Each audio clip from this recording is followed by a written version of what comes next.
The male loneliness epidemic slash aggression is just history repeating itself because these countries need a lot of bodies that have no attachment to anyone, that have no purpose in life other than being angry and resentful.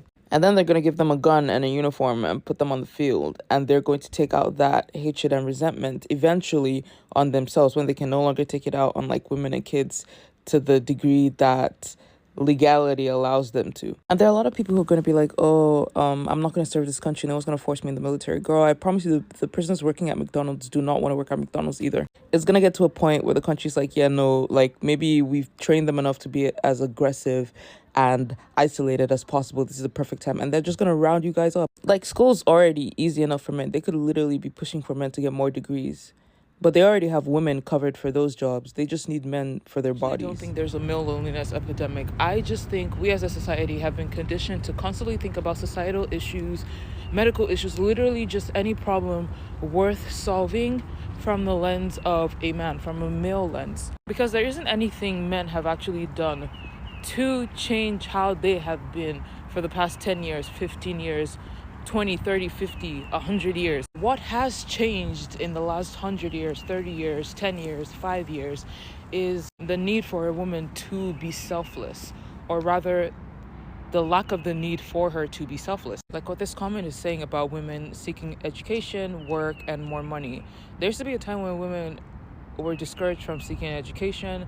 We're not allowed to have bank accounts without a husband. We're essentially forced to be completely selfless, especially in regards to a man's selfishness. And I think the change worth actually noting is female selfishness. I think that's truly what's going on. And I don't think it's an epidemic, because I think it's something that needs to happen. I think it was necessary to happen, because for the longest time we've been focusing on, or we've been promoting this imbalance where men are allowed to be completely selfish while women have to be selfless in every aspect of their lives, be it as a wife and as a mother.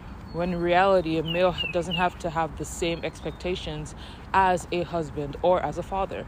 They're allowed to be selfish. It's like child abandonment. They're allowed to abandon their kid, but if a woman abandons her kid, she's seen as selfish, when in reality, a man abandoning his kid is also selfish. And I'm not making this video to discredit men who have actually put in the work to become selfless.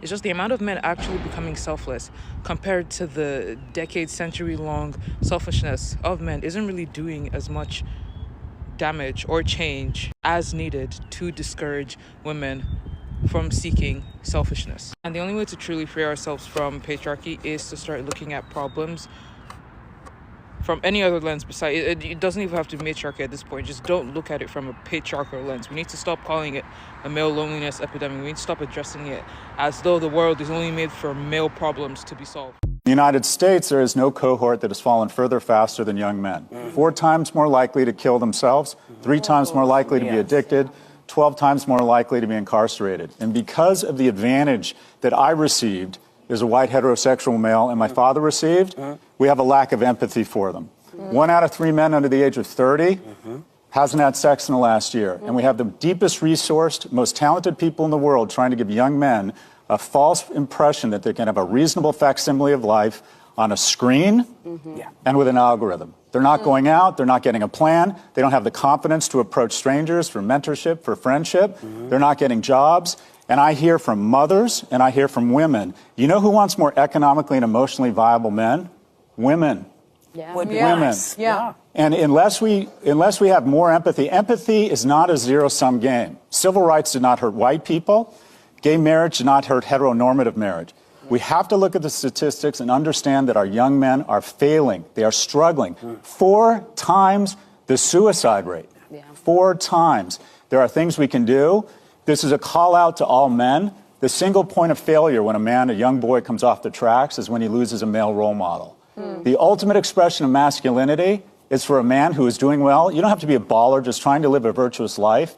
Is to reach out and get involved in the life of a boy. If we want better men, We need to be better men. Asked, why are men more conservative and women are more liberal? Dude, how am I supposed to answer that in this short-ass format? Alright, part 1. My name is Keegan and I am an expert in political psychology. So let's start off with the most obvious answer. Men, on average, have more power and want to conserve it. When the system works for you, it's not just that you don't want to change it, it's also that you're less prone to questioning it. Critical thinking is just one of those things that makes you more progressive. And unfortunately, something that's always been true of human society is that there have always been people who, despite being at the bottom of the economic pyramid, want to keep things the way they are, because at least they're above women. And by the way, the same can be said about Gen race. Z is acting differently to every other generation prior to it, and no one seems to understand why. This is because scientists are now saying Gen Z are actually 2 generations in one. So what do I mean by this? Well, Gen Z men, so the young men currently right now, are extremely conservative, way more conservative than millennial and Gen X men. And Gen Z women, so young women currently, are extremely progressive, way more progressive than their older millennial and Gen X counterparts. Now, mind you, this is the first time in our species history, since we have started recording this data, that the men and women of the same generation are acting extremely differently. And it's not just the West. This is a phenomenon that's been seen globally, worldwide, with the most extreme gap in difference actually coming from South Korea. So what's going on? Well, we don't know exactly, but there's one dominant theory. So Gen Z was the first generation of human beings that grew up in this algorithm-driven, hyper-targeted, corporate-run internet that we know now. So for 2 decades, tech companies have made models that are hyper-targeting Gen Z ever since they were 5-6 years old. And so they have gotten extremely good at dividing the genders in silos. So the young men, they go into the Andrew Tate hyper-conservative silo, and the young women, they go into the more progressive silo.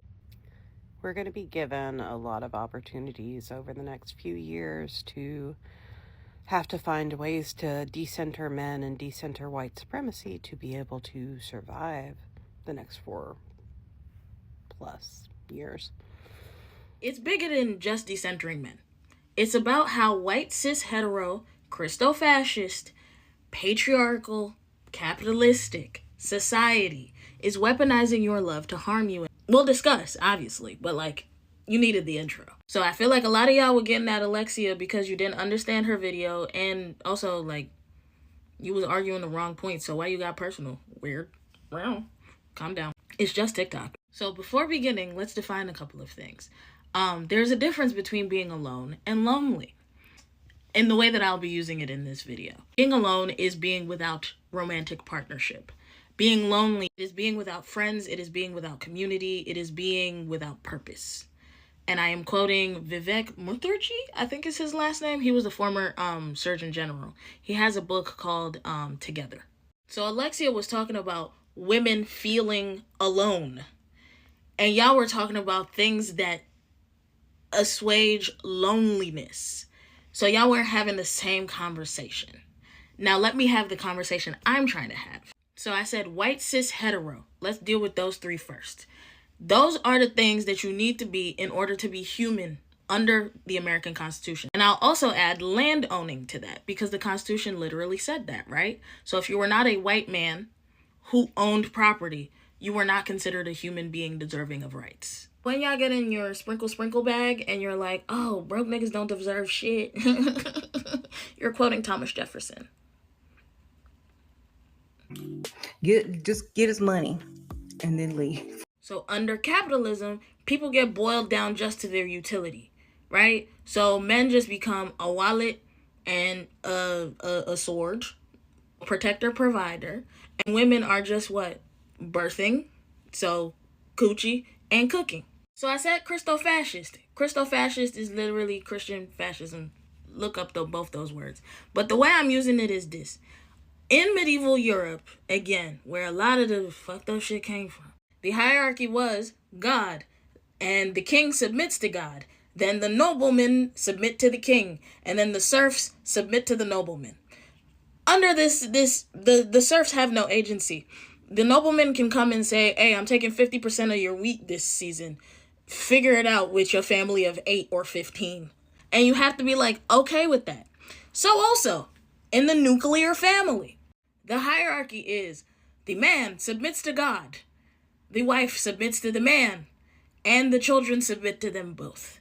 And under this system, children have no agency. They're not people. They're only people who things are done to. They don't have voices. That's why society does not respect them or respect their rights or try to protect them. But again, I digress. Patriarchal, that intertwines with Christo-fascist as well, because it now says that the nuclear family is the most important thing. It means that any other family that you had, your family of origin, the family that you made through friends and people who poured into you and were part of your life, they suck. They don't matter anymore. It's your husband and your kids now. You're a wife. You're a mother. So like queerness in all its glory is the opposite. It's anathema to the white, cis, hetero, patriarchal, Christo-fascist, nuclear family experiment. Because queerness as a concept is one where you'll have to create yourself in your own image and create your life in your own image. So what's that mean? It's these days that we're seeing more acceptance of people when they come out, but before that was not the case. So if you got kicked out of your family of origin, odds are you had to create a chosen family based off of friends who were close and tight-knit and treated you like family. Also, in ballroom, you see the houses operate like families. Why? Because queer people also weren't able to partake in heteronormativity. There was no nuclear family you could opt into because gay marriage was not a thing. That's also why I feel about gay marriage, but that's another video. So, it's patriarchal and it's capitalist. Come on, home stretch. It's capitalist because, I'll give a good example. Bill Clinton, one of his mandates when he became president was to widen and to open the middle class. And what way was that marked? By creating suburbia in the way we know it now, single family homes on a cul-de-sac where everybody is scared of everybody. Suburbia is where the nuclear family would thrive. Why? Because now you're away from the city and away from everything and everybody that you're supposed to love and the community that you might have built. So now you live singularly, insularly, and you just be on the next door app looking at your neighbors and being afraid of them. And now the economy is literally tied to whether y'all stay married or not, because every time a house is bought, that's part of the GDP calculation. So how many people go into nuclear families and move to the suburbs literally is necessary to keep America going? You get that? So when straight women are complaining that they are alone and lonely, alone is I do not have partnership. I cannot find good, meaningful, soul-filling, and fulfilling partnership or good partners. Don't call them crazy, because it's true. Like, the men understand that they don't have to become better people because it's what, a 3-to-1 ratio? They don't have to. And when straight women are complaining about feeling lonely, that's because friends are moving to the suburbs and only focusing on their nuclear family. Not necessarily moving to the suburbs, but the suburbs of your mind. Or it's, like for me, I'm a single woman in the city. So you gotta acknowledge the grief and then you could get to solutions, if at all. But like the Korean women have seen that the 4B movement is their solution to it. That solution not gonna work for everybody. And telling them, hey man, close your legs to men is not acknowledging the grief. We're still sort of grieving and mourning that. You feel me? Everybody is still mourning the alone and the lonely. Additionally, when women are complaining and saying that I feel lonely, and you tell them, girl, you just need a man, you are not acknowledging the grief that happens when you don't have community. And I gotta think twice about like, oh man, I need dental care and I gotta be put under. Who can pick me up and take care of me for 2-3 days? Do I have friends that can do that? Absolutely. But like that community, it is a grieving and mourning process on both ends.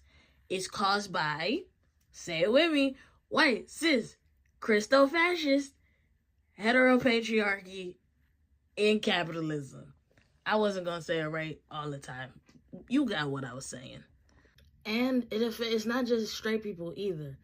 because the entire world and how we partner is now colored through the lens of heteronormativity, it's like you need a spouse. You know what I mean? In order to do things like have power of attorney. I'm losing it. It's such a big concept to put on TikTok. But like, you need a spouse to pick you up from the doctor. You feel me? You shouldn't need that. But it's a bigger thing. Like, it's bigger than you. It's bigger than rap. Know what I mean? Capitalism will never solve the problem of poverty because the problem of poverty has already been solved. And poverty existing in 2024 is completely and totally manufactured. Let me explain how. In 2024, mankind has the capability and the means and the technology to make sure that all people on planet Earth have their basic needs met at the bare minimum, like food, water, and housing. Yet we don't currently have those things, and people today will die from homelessness or starvation or lack of clean water. And why? Well, under a capitalist society, capitalists ultimately thrive on keeping working class people as poor as humanly possible. So you have to understand that the capitalist class does not build their wealth through their own personal labor. They build their wealth through exploiting the value of other people's labor, right? They don't make their billions through their own hard work. They make their billions of dollars through taking the value of hundreds, if not thousands, of other people's work. And as such, they have an incentive to drive down the cost of labor as much as humanly possible, right? Because if they have to offer a wage of $15 an hour versus a wage of $100 an hour, they're going to be able to pocket a lot more money if they can hire somebody at $15 per hour. So how do they drive down the cost of labor and make it so that working class people will accept basically poverty wages? They do this by making the floor level of poverty be as extreme as possible, because when you can hold the threat of homelessness or starvation or lack of health care over a worker's head, they're going to be more willing to accept a poverty wage, because when they have to choose between, or their choice is, take the job that's offering them poverty wages or risk going homeless or losing your health care or starving, they're going to be more willing to accept the poverty wage. However, if we lived in a world where all working class people had their basic needs met, like food, water, and housing, then the capitalist will lose leverage in the negotiation of the wage, because the working class person will be willing to walk because they don't have to worry about going homeless or starving. And as such, the capitalist will have to offer higher wages, which will ultimately mean that the wealth inequality, the wealth gap between the capitalist class and the working class will decrease, right? And that is exactly the opposite thing that capitalists want. They want to increase the wealth gap as much as humanly possible, because the higher that wealth gap is, the more power and money they obtain so that they can live like gods on the planet. So capitalists will use their billions, if not trillions of dollars of stolen wealth from the working class to make sure that the working class stays as poor as possible. And they will do this by, for example, they'll lobby the government or bribe and pay for politicians to write the laws for their own class to keep them as rich as possible, and make sure things that would ultimately help the working class don't ever pass, right? Like labor laws or labor protections or any socialized programs. And if a socialized program does actually happen to get passed through the government, they will use their money and power to sabotage those efforts by any means necessary, to then make it look like that socialization doesn't work. And then so they can point the fingers and be like, oh, look, see, the government doesn't work. And not only that, but they'll use their billions of dollars to buy out the media to control the narrative so that they can spit out their propaganda to tell and convince working class people that they don't deserve those things like food, water, and housing. And that if working class people had their basic needs met, they would all just become lazy and nobody will want to work anymore. When the reality is not that nobody would want to work anymore, it's that nobody would want to work anymore for some greedy capitalist to go buy a yacht and live like a god on the planet. So to sum up my point, capitalism will never eradicate poverty, because ultimately the capitalist class thrives on keeping the working class as poor as possible so they can exploit them for their labor as much as they can. And holding things like the threat of homelessness or starvation or health care or clean water over a working class person's head makes them a desperate worker. And desperate workers make cheap workers. Say a situation where they getting rich off us. The Alabama Department of Corrections farms out incarcerated people to work at hundreds of private companies and government agencies across the state. McDonald's, Burger King, Golden Corral, Wendy's. They got a Wendy's contract right now. State Trooper's office. They'll send everybody everywhere. They'll send you everywhere. Yes, the parole office.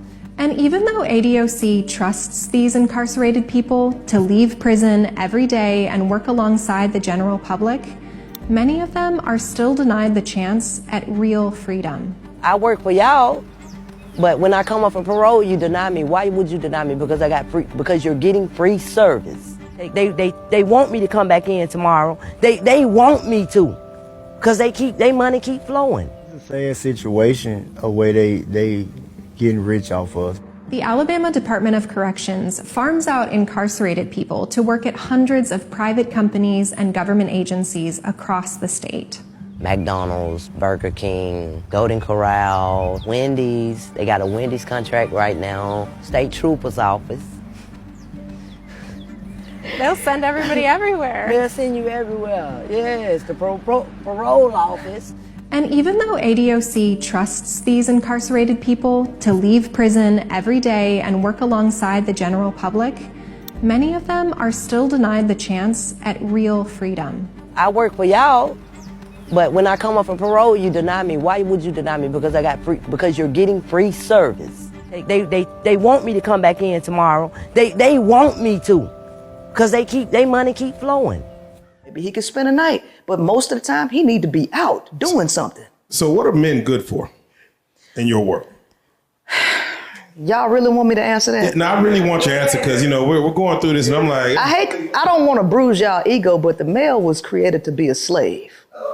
Oh, okay. Yeah. Because, no, seriously. No, I'm being serious, because how do you think the Matrix got built? Because, see, construction workers are slaves. Architects are the creators. Mm-hmm. There are very few architects in the world. Y'all watch The Matrix.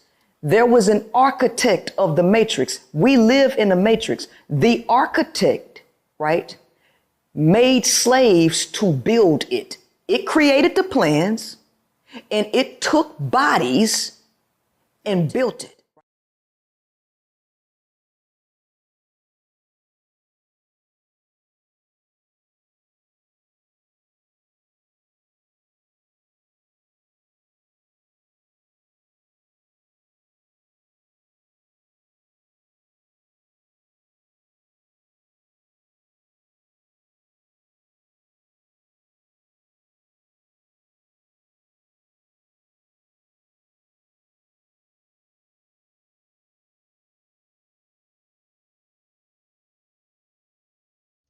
Doesn't explain the expendability society shows men. Men are injured and killed at work and wars, while women enjoy the fruits of male labor. Your child calling your parents men oppressors. There's actually a really easy explanation for this. Nobody is trying to explain this, because we're having a different conversation, and you're coming into the conversation and you're trying to hijack it because you think this is the only conversation that anybody should be having. You cannot handle the fact that a conversation is happening that does not center men and the things that men struggle with. But since you asked the question, the reason society treats men as expendable is also patriarchy. The exact same thing that I was talking about in my other video that impacts women in a negative way is also impacting men in negative ways, like treating men as expendable. Now, I find it highly likely that you've been indoctrinated and trained by red pill content to think that it is women's fault that society treats men as expendable, but it's not. Patriarchy tells the story of men who die for the people that they love, and that's one of the only ways that men are given any value, is when they lay down their life for somebody else. In fact, many men fantasize about the opportunity to be a martyr for their wives or their children. That indoctrination, that kind of training that exists in your brain and in my brain as somebody who is conditioned and socialized as a man, is from the patriarchy. That is a role that men are expected to play, and that role is set and established in our society by patriarchy. And if it's not patriarchy asking you to do this, then it's definitely capitalism.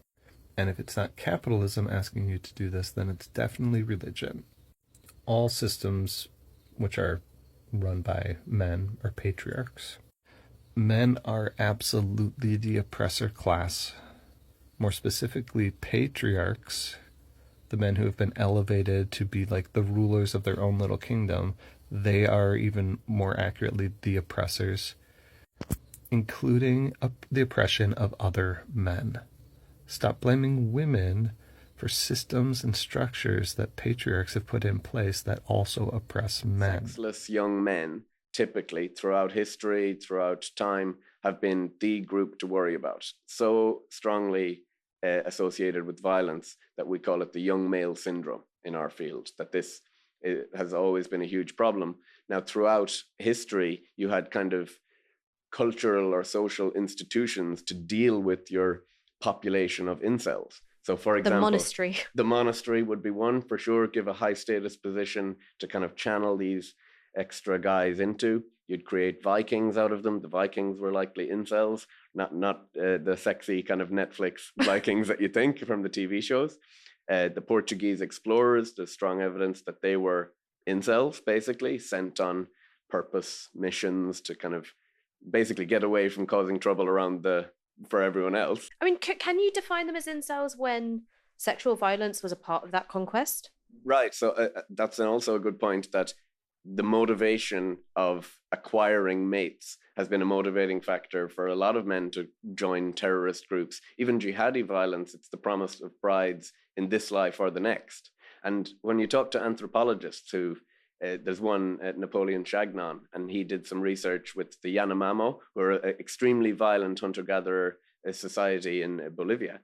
And he told them about why people in the West go to war, to spread democracy, free speech, things like this. And they were just falling off their chair laughing. They were like, what? Why would you? And he said, well, why do you go to war? And they were like, only one reason, to get mates.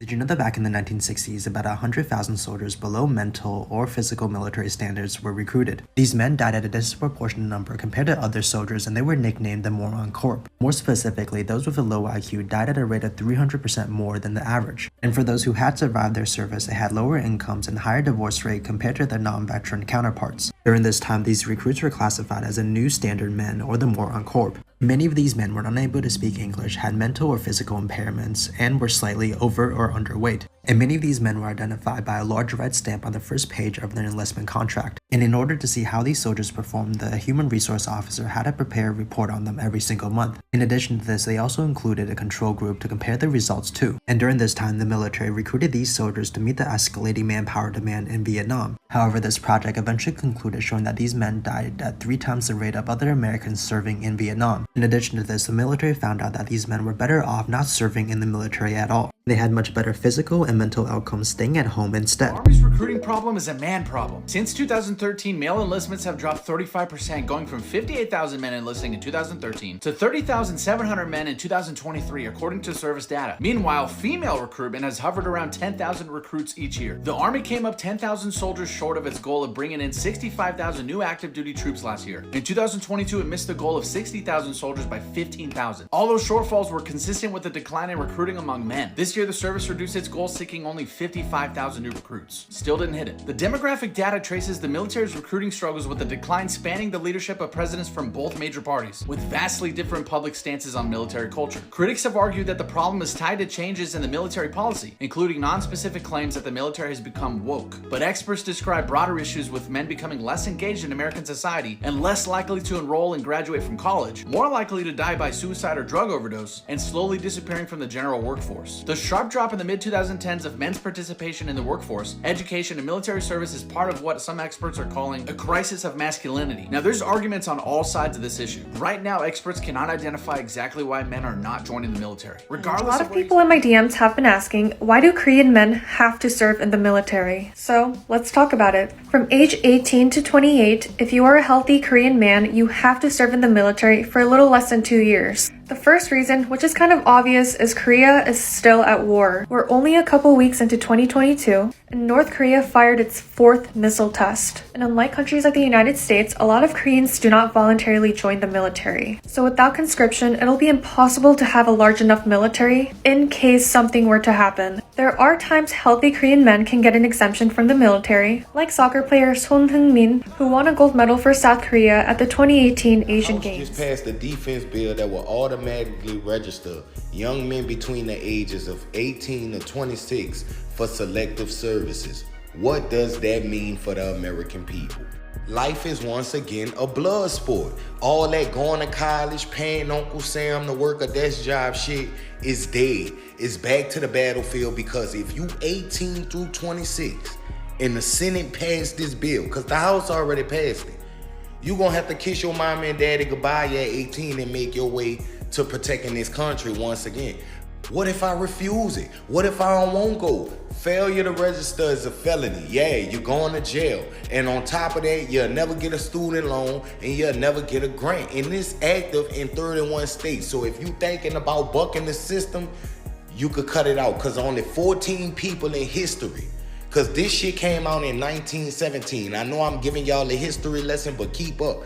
Ever since 1917, it only been 14 people that denied the draft. So if you choose to buck the system, you stupid as fuck. Y'all let me know how y'all feel about your son no longer having dreams of going to college, becoming a YouTuber, a gamer, because he has to pick up a rifle, an AK-47, a Draco, and make his way to go nose to nose with Russia and China. Sean, will this war lead to conscriptions? So with the recent strikes in the Middle East, yes, of course, this is moving closer to a recruitment campaign. I don't think in any circumstances, certainly in the UK, anybody's going to come out and say, right, there's conscription. But what they are going to do is they're going to have a huge recruitment push, and that's going to try and get people, your Fortnite generation, get them off the settees and get them out there, and doing their part for the country. What I will say is key to look for, though, is the sentiment in the media. So if you're in the UK, you're most likely going to be looking at a conflict in Eastern Europe. And equally, if you're in the US, you're going to be looking at a conflict in the Middle East. So again, look for the sentiment on TV. Look at the pro-British stuff. Look at the patriotic stuff. Look at the pro-military stuff, and wait till the media starts putting that into place. And about 3 months after that, you'll start to see things happen with policy and changes and the recruitment drive. Here's a contentious one. Should conscription be reintroduced? That may seem very far-fetched, and indeed it's a conversation that has been had many times over the last few years or decades. However, over the last year or two, in particular since the invasion of Ukraine by Russia, it has been discussed more and more in military and political circles. And with military analysts predicting that we may very well find ourselves in a full-scale war with Russia within 20 years, but more than likely within the next 1 to 5 years, at a time when our army is at its smallest for decades, if not centuries, does make this a serious conversation that must be discussed and considered. In fact, you could argue, is the government actually planning this by stealth? And is this a reason that by their actions, they are literally encouraging criminals to elbow their way into our country? Who knows? After all, they have certainly made the climate as such that it is increasingly tempting for people to make their way here. Just recently, on the quiet, they have actually given 16,000 illegal migrants the right to go out and work, and all they need to do is contribute to their accommodation. They will be paid slightly less than other workers, but I doubt that it would be below the national minimum wage, because that would contravene their human rights, wouldn't it?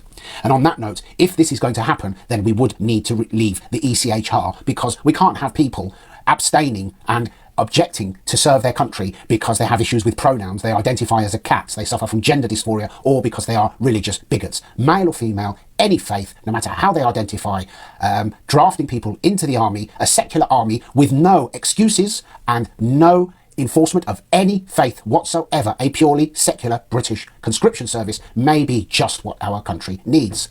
I would strongly support this. In fact, we could even start by working our way backwards and taking on people who are already here and forcing them to serve. It could also be aligned with some sort of education while they are conducting or serving in the army, so that they could study and undergo military training at the same time, so it really wouldn't affect their career prospects, and for many people it may even open doors for them.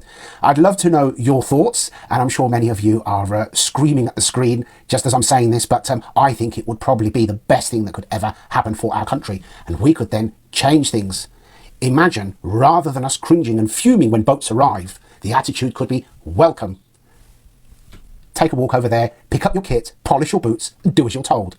Welcome to the UK. Little update, Russia can't get anybody to fight in their war anymore. A lot of their men have fled Russia because they don't want to be in a war where they're almost guaranteed to die. And even though Russia has conscription, which is forced military service, they just don't have enough people to fight in the war, and they're not winning. So what they're doing now is emptying their prisons. They've decided that anyone who's incarcerated, they're going to pull them out of jail, they're going to force them to be in the military, they're going to hand them some armor and a gun, really not any training, hype them up on meth, and put them on the front line. And they've told them to just do as much damage as you possibly can. That's where Russia is at right now. So, anybody who invokes Putin and says that he's an authoritarian genius, he has no support. People don't like authoritarianism. They don't like forced military service. Ugh. All Russia can do is continue to sow misinformation to try and benefit themselves, because they can't get anybody to fight for them for real.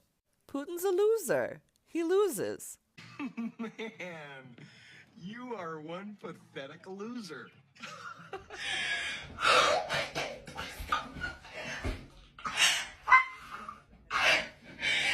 People of Ukraine have just entered martial law and have passed a ruling that no man between the ages of 18 and 60 is allowed to leave the country temporarily. It is also stated that all conscripts and reservists have been called up to active military duty. So the question is, could a similar thing happen here in Australia? Hypothetically, it is possible. Generally speaking, during martial law, civil liberties are frozen in favour of having to mobilise for the purposes of the state. And that's what makes a situation like this that harrowing.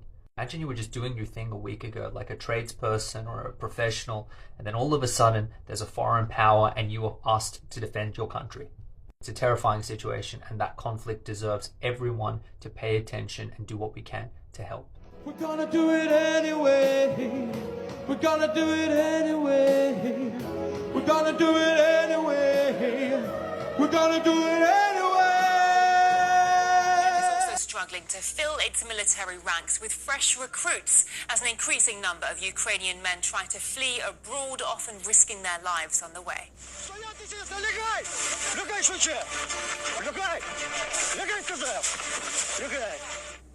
Ukrainian border guards have released footage of them detaining several men who tried to illegally reach neighbouring Belarus. They will now be handed over to military recruiters. Kiev says it has mined the border zone to prevent men of draft age from trying to get across. Ukrainian social media has been flooded with footage of men being violently recruited on the streets. Conscription officers have been beating many citizens, sometimes even leading to their death before they can join the fight on the front lines. Under martial law declared by Zelensky in February 2022, men between the ages of 18 and 60 are banned from leaving the country without an exclusive permit. Vladimir Zelensky claims he's got it all under control.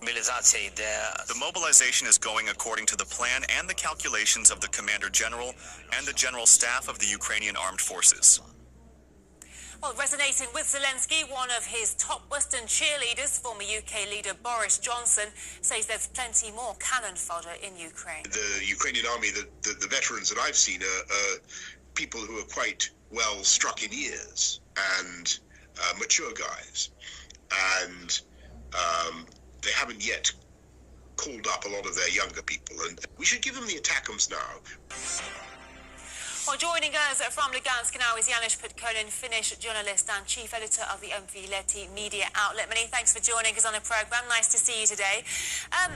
What do you make of Zelensky seemingly oblivious to the forced mobilisation chaos happening right under his nose? He claims there's nothing to worry about.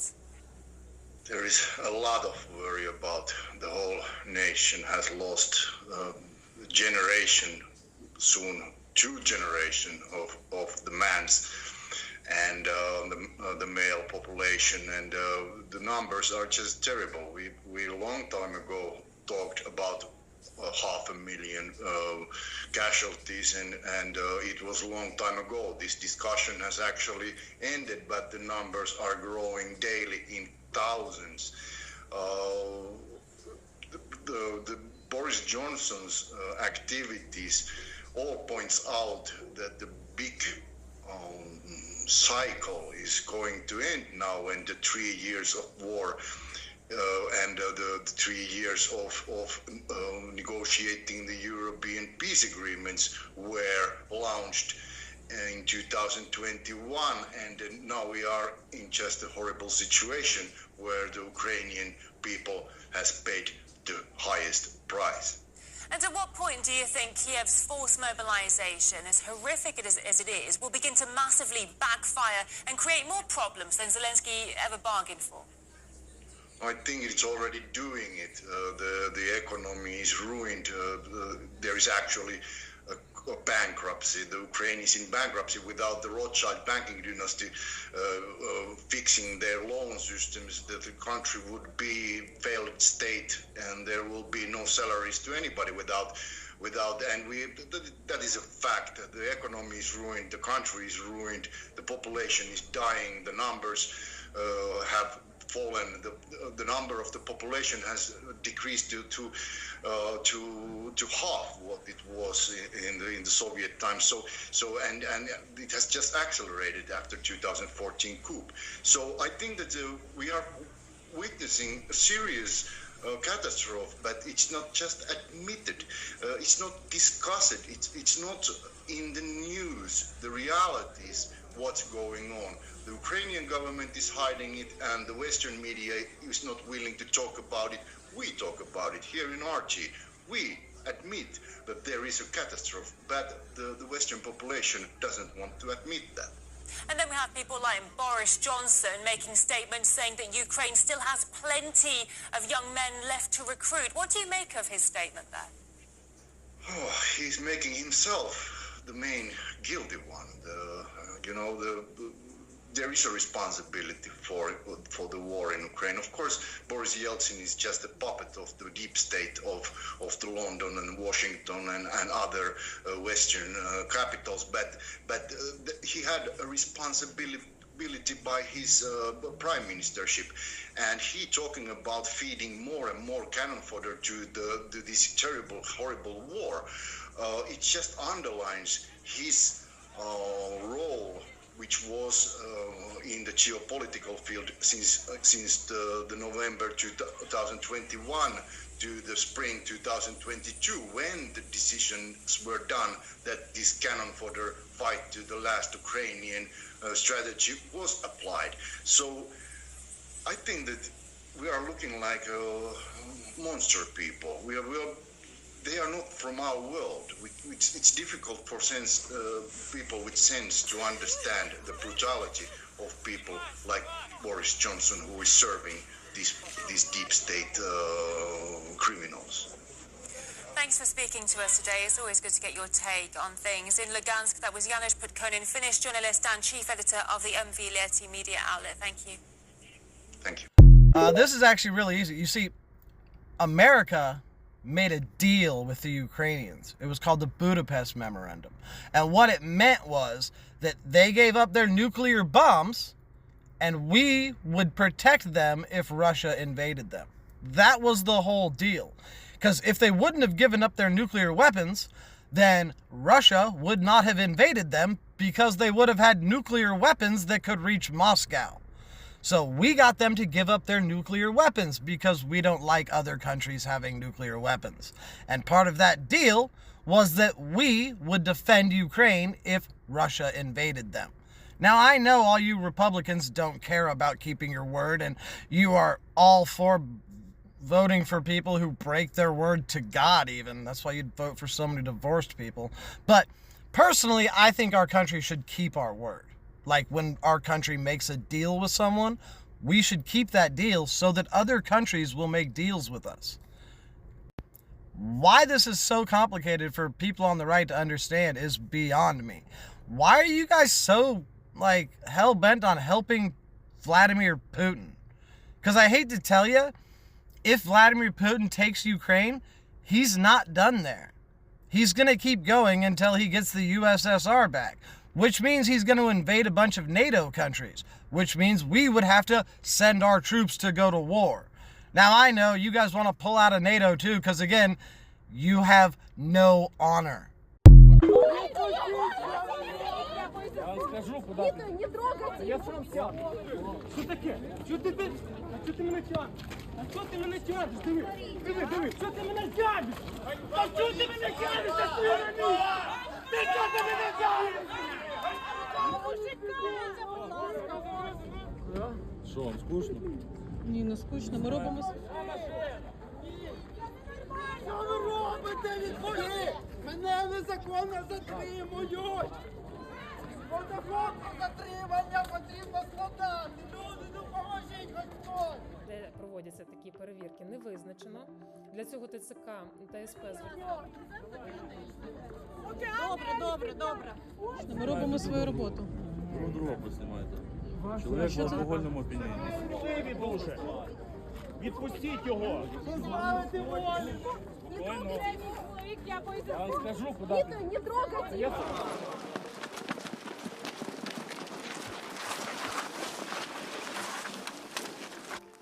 Ціль 1.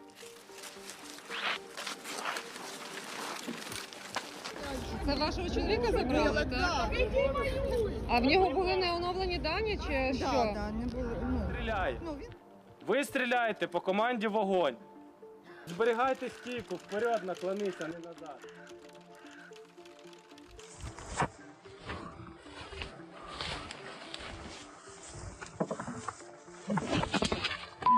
Бачу.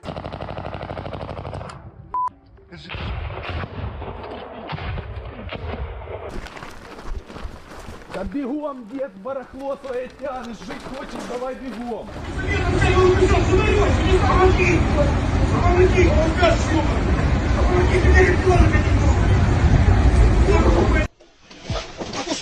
Іди сюди. Успокойтеся. Успокойтеся, хлопці. Успокойтеся.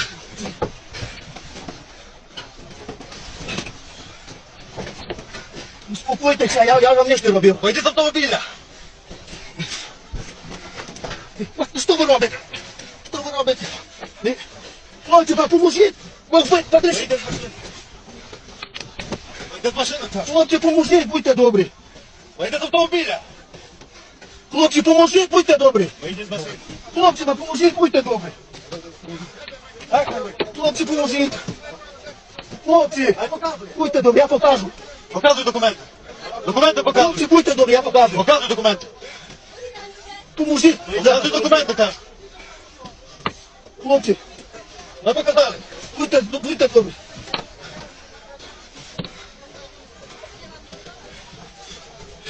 Пане Владимир. Лишіть.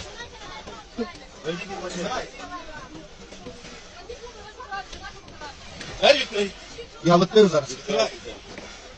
Це безпреділ, да, один робить. Отай показуй. Я показав документи. Я показав. На, я покажу. Показуй документи. Дивись. Я показую. Показуй тут на камеру. На, дивись. Я вам перше показав. Посвідчення водія. Не закривай. Я вам покажу, я не закриваю. Я показав. Будете складати протокол. За що? За зупинку. У мене аварійка включена. Маєш 10 днів на скаргу. У мене аварійка включена. Оце тримай, все. Де, стоп. Тримай, так? Дивіться, я ще зупиняв метр, то що я ще зупиняв. У мене машина заглохла. Маєш пред'явити, так? У мене машина заглохла.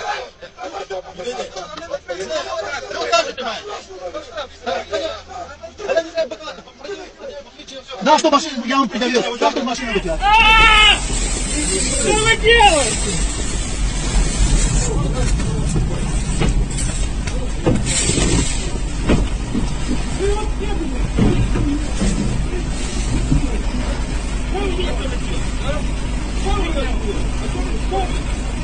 Поліція, я викликаю!